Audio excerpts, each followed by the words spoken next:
This was a bullet hole.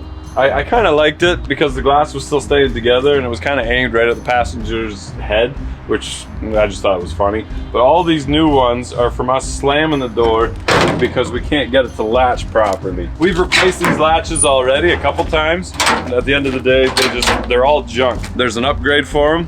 We got them from Summit and they are 1,000 times better. So before you even want to start with your latch, you want to make sure that your door closes and you're happy with your gaps. You want your body lines to line up. If they don't, your new latch is not going to fix your worn hinges or your poor panel gaps. This plate sits on the inside here and we just don't have enough room. So we need to mark this and cut an access for it so this sits in the door just slightly. But we'll mount our striker plate. Before we start tightening stuff down, it's a good time to take a tap and just clean up all of the threads. More than likely you're going to take this thing on and off about 10 times by the time you get everything lined up properly.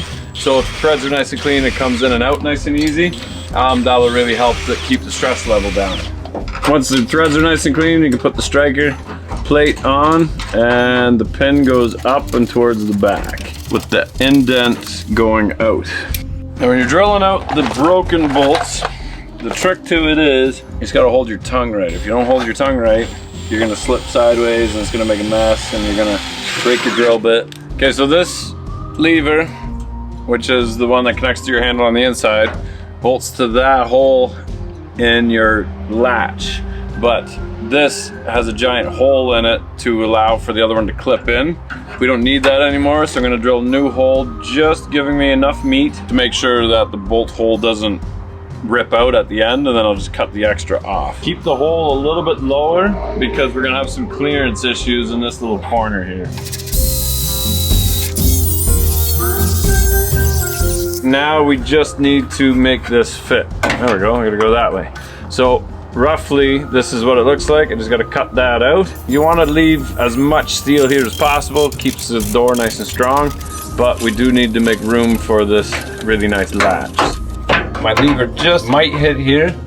So if that's the case, we'll make a little cut right in this corner and then just tap and fold that over just a hair so that it clears the rod.